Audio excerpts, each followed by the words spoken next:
इस अध्याय में लेखक रॉबिन शर्मा जी कहते हैं कि जब मैं बड़ा हो रहा था तो मेरे पिताजी ने मुझसे कुछ ऐसा कहा था कि जो मैं कभी नहीं भूल सकता हूँ, और वह है कि बेटा, तुम जब पैदा हुए थे तब तुम रो रहे थे और सारी दुनिया जश्न मना रही थी।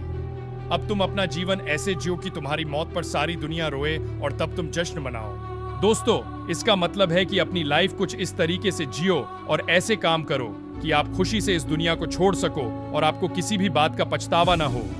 दोस्तों, हम उस काल में जी रहे हैं जहां हम जीवन का अर्थ ही भूल गए हैं और हम बहुत ही आसानी से इंसान को चंद्रमा पर भेज रहे हैं, पर हमारे लिए सड़क पार करके अपने पड़ोसी से मिलना मुश्किल हो रहा है। हम एक बारूदी मिसाइल को बिना किसी चुक के दुनिया के आर पार दाग सकते हैं, परंतु अपने बच्चों को पुस्तकालय ले जाने के लिए समय निकालने से चूक जाते हैं। दोस्तों, हम अपने जीवन का उद्देश्य भूल गए हैं और हमने अपने जीवन की सबसे अहम बातों को विस्मृत कर दिया है।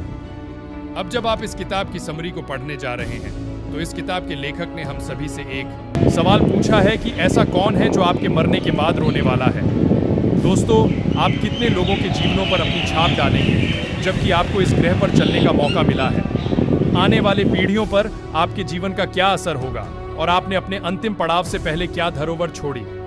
दोस्तों, इस किताब में लेखक कहते हैं कि एक सीख जो मैंने अपने जीवन से ली है वह ये है कि अगर हम अपने जीवन का नियंत्रण अपने हाथ में नहीं लेते हैं तो हमारा जीवन हमें नियंत्रित करने लगता है। दोस्तों, दिन हफ्तों में बीत जाते हैं और हफ्ते महीनों में और महीने सालों में बीत जाते हैं। सब कुछ इतना जल्दी खत्म हो जाता है कि हम सिर्फ जीवन को पूर्णता के साथ न जी पाने के कारण अफसोस करते रह जाते हैं। दोस्तों, जब बर्नार्ड शॉ जी को उनकी मृत्युशैया पर उनसे पूछा गया कि अगर आपको यह जीवन दोबारा से जीने के लिए एक मौका दिया जाए तो आप क्या करेंगे, तब उन्होंने एक लंबी सांस लेकर कहा कि मैं वह इंसान बनना चाहूंगा जो मैं बन सकता था परंतु मैं नहीं बना। दोस्तों, ऐसा हम सब के साथ कभी ना हो।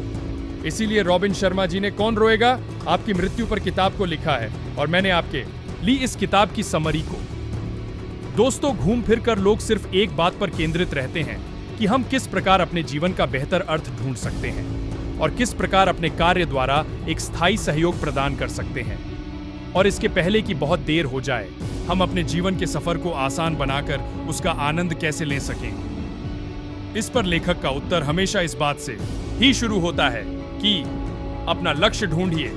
दोस्तों, अपने लक्ष्य को खोजने का यह मतलब नहीं है कि आप वर्तमान के कार्य छोड़ दें। इसका अत्यंत सरल मायने है कि आपको अपने काम में उन चीजों पर ज्यादा ध्यान देना चाहिए जो आप सबसे बढ़िया तरीके से कर सकते हैं और अपनी छाप छोड़ सकते हैं।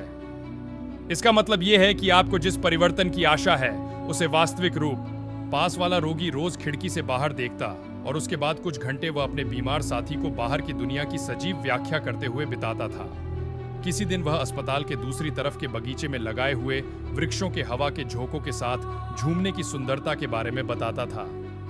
जैसे जैसे समय बीतता गया, वह रोगी जो बिस्तर से बिल्कुल नहीं उठ पाता था, वह अपने दोस्त के द्वारा बतलाए जाने वाले अद्भुत दृश्यों को न देख पाने की असमर्थता से विचलित हो उठा और परिणाम स्वरूप वह उसे नापसंद करने लगा।